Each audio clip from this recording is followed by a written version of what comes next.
Dans l'étape où nous étions du cycle rituel andalou, bon, très bien, le parricide originel, avec parallèlement le désir de la mère, euh, le retour du refoulé à la corrida, la reconstitution des familles à la feria, tout ça pose évidemment des questions théoriques fondamentales que je ne vais pas approfondir ici. Hein. Je vais continuer plutôt avec les autres étapes du cycle rituel. Eh bien, nous avions laissé un problème en suspens. C'était ce désir absolument échevelé de la mère qu'expriment les processions de Semaine Sainte. Et puis également, quelque chose dont je n'ai pas eu le temps de parler au moment quand je vous ai parlé de la corrida, c'est les rapports très ambigus qu'entretient la Vierge avec les toreros. Les toreros, dans la cape de gala, ont des broderies de la Vierge Marie au milieu des fleurs. Bref, ils entretiennent. Il y a beaucoup de toreros qui sont membres de confréries, qui sont voués au culte de la Vierge Intel, parce que ce sont des vierges par quartier, par métier, si vous voulez. Comme dit mon collègue William Christian, chaque vierge a une sorte de territoire de grâce, comme il dit. Et en fait, il n'y a pas une vierge en Andalousie, mais il y a plusieurs divinités qui n'ont pas la virginité comme principale caractéristique. Bref, il y avait un problème qu'on n'avait pas résolu. C'est le problème de ce désir effréné de la Vierge et qui va trouver une expression particulière et particulièrement expressive,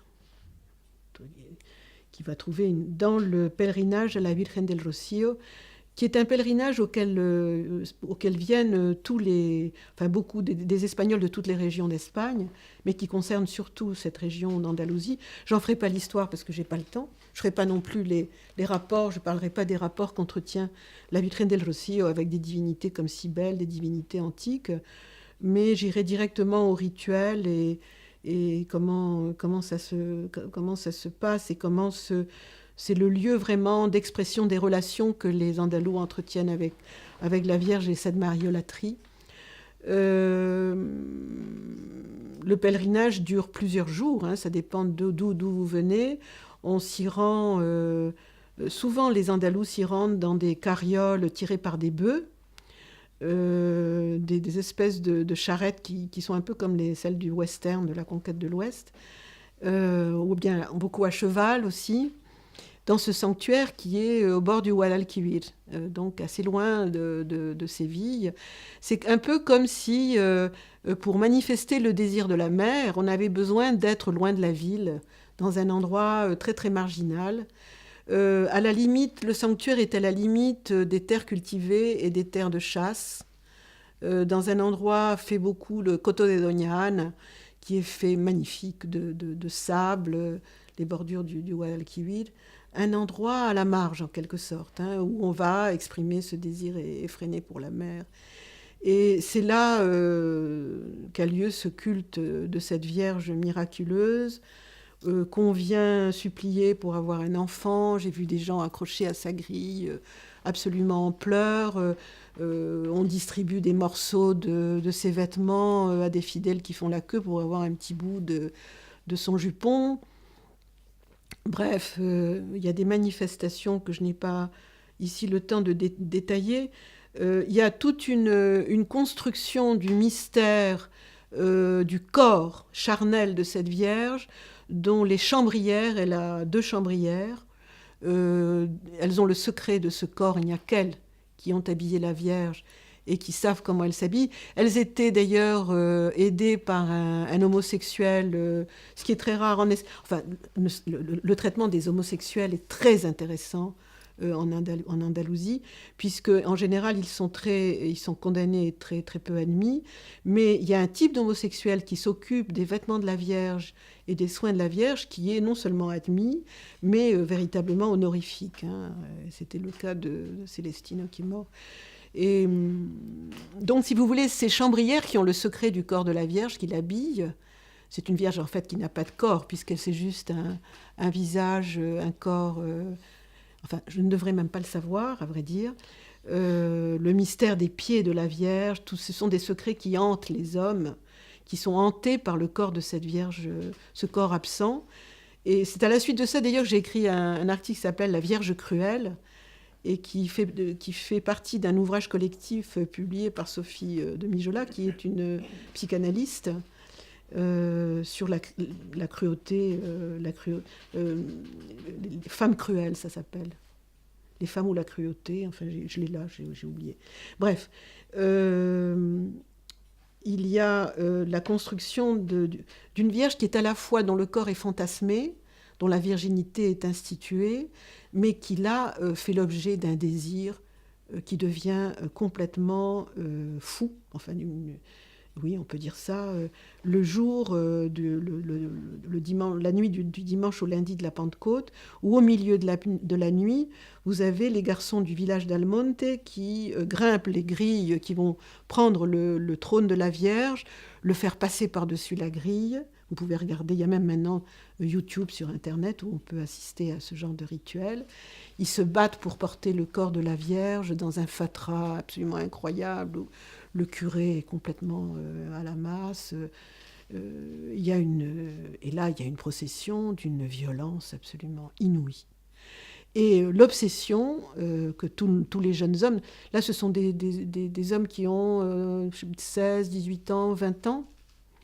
J'ai fait une étude, enfin bon, je parlerai de ça après, et qui n'ont qu'une idée en tête, meterse debajo de la Virgen, se mettre sous la Vierge.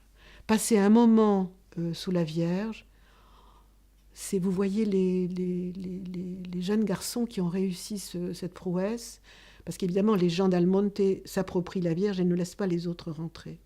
Jeffrey a essayé de rentrer sous la Vierge, absolument impossible. D'abord par la taille, parce qu'il faut être petit, et ils sont assez petits. Et puis, c'est d'une violence. Ça m'a rappelé les batailles rituelles que j'ai observées au Pérou. D'autant plus qu'il y a 2 villages qui se battent pour la propriété de la Vierge, qui ont joué des rôles différents dans la mythologie. Les uns se déclarant du village d'origine de la Vierge, les autres se déclarant les descendants du petit berger auquel la Vierge est apparue et qui se battent à mort. Et là, ça a un caractère initiatique, véritablement. J'ai vu des garçons montrer à leurs fiancés les plaies qu'ils avaient d'avoir porté la Vierge et de s'être battus, les coups qu'ils ont reçus. Ça m'a rappelé ces séries d'initiation en Amazonie où on applique des nids d'abeilles sur la poitrine des garçons, toutes ces souffrances qu'on inflige aux garçons pour devenir adultes, n'est-ce pas? Et là, ça a vraiment cette valeur-là, c'est l'acquisition d'une sexualité, bien évidemment. Et donc, là, l'expression d'un amour fou, déraisonnable, enfin, en termes... et une anthropomorphisation totale de la Vierge, des garçons à qui j'ai demandé, mais voyons, vous allez... Le rapt, c'est véritablement un rapt qui a lieu. Hein. On peut parler d'un rapt. Une sorte de mariage à rapt. La Vierge est raptée. Elle est complètement incontrôlée par les ecclésiastiques et elle est comme un navire naufragé sur les épaules des garçons. Toute la nuit, elle tangue, elle est appropriée par les hommes et qui se battent pour la porter un instant. En même temps, on lui offre des nourrissons. Bref, elle a beaucoup, je ne veux pas rentrer dans les détails parce que je n'ai pas le temps, mais à beaucoup d'égards. J'ai un peu travaillé sur les rituels liés à Diane, à la Diane romaine. et à Artémis, plutôt Artémis grecque, et à beaucoup d'égards, cette Vierge est maîtresse des animaux. Jusqu'à très récemment, elle avait un troupeau de juments, un troupeau de chevaux sauvages qui lui appartenait. Elle est une sorte de maîtresse des animaux. Elle est, comme Artémis, elle était l'initiatrice des jeunes adolescents, hein. Et puis la patronne des nourrissons. Dans les processions violentes, on se passe de main en main des nourrissons qui vont passer quelques secondes auprès de l'image de la Vierge. Bref, ce sont vraiment des rituels extrêmement intéressants. Et j'ai demandé un jour à un garçon, mais le rapt de la Vierge a lieu, on ne sait pas du tout à quelle heure, il n'y a pas d'heure, c'est au milieu de la nuit. Comment vous savez à quel moment tout le monde doit se précipiter pour la rapter, grimper sur les grilles Et il m'a regardé avec pitié, quasiment en me disant, mais enfin, tu t'en es pas aperçu. On voit très bien la Vierge, tout d'un coup, elle devient rouge, rose, rouge. On sent que dans le joug de ces roses, elle a envie qu'on vienne la prendre. Et c'est là qu'on y va. C'est elle qui nous dit. Et je lui dis, mais enfin, avec tous ces... Maintenant, la télévision, parce que la télévision nationale est là, les faisceaux sur la Vierge, etc. Mais comment vous supportez, cette télévision, la présence, c'est épouvantable, ces projecteurs et tout ça. Il m'a dit, mais enfin, tu rêves, la Vierge adore ça. Elle est montrée à toute l'Espagne à travers la télévision, et elle adore ça. Donc elle est complètement anthropomorphisée, elle fait le tour de toutes les confréries qui sont venues, puisque c'est en confrérie qu'on se rend au pèlerinage. Et j'ai découvert comment chacune de ces confréries qui venaient de l'ensemble avait ce qu'on appelle un sin pecado, c'est-à-dire un étendard que j'ai, par de l'ethnographie évidemment, identifié comme de véritables substituts de l'image centrale de la Vierge. Et ces confréries viennent avec, il y a toute une procession au début du rituel, viennent avec leur étendard, dans un ordre hiérarchique, par ordre d'ancienneté des confréries, font une procession, un défilé devant le sanctuaire de la Vierge, où véritablement ces étendards sont rechargés comme dans une pile électrique à un secteur, en identification de la Vierge. C'est comme si chacune des confréries venait avec son sin pecado pour les recharger en tant que substitut. Et ce sont des substituts qui sont au même titre que l'image, à qui on rend un culte pendant tout le voyage. Le voyage de pèlerinage a un caractère orgiaque, qui est évidemment très, très amusant. C'est véritablement une fête extraordinaire, hein, avec là aussi une sexualité débridée, dépassant toutes les bornes de la bonne convenance andalouse. C'est des nuits absolument incroyables, et qui se passent autour du sin pecado, qui est vraiment une image l'image de la Vierge elle-même, hein, pour laquelle on danse, pour laquelle on chante, et évidemment tout un répertoire de danse et de chant pour la Vierge extrêmement riche. Et voilà. Alors, la Vierge va passer devant chacune de ces confréries après son rapt, une longue procession extrêmement violente. Mais, et c'est là le point essentiel, hein, que je m'en suis aperçue après m'être demandé, mais comment ce rituel, cet amour fou, peut résoudre le désir fou de la mère, auquel il faut, pour résoudre l'Oedipe, renoncer. Hein. Parce que pendant la Semaine Sainte, on n'a pas renoncé à ce désir fou de la Vierge. On est allé directement dans la feria, la recomposition de la famille, mais en aucun cas le désir fou de la Vierge n'a été résolu. Et j'ai compris, toujours par l'ethnographie, qu'en fait, ce renoncement à la mère, qui vous rend apte à la vie d'adulte et à une vie sexuelle pour le restant, pour le développement de la personne, se fait tout simplement par le fait qu'un jour après le pèlerinage, il faut rentrer chez soi, il faut abandonner la Vierge dans son sanctuaire solitaire au milieu des sables, au milieu des dunes.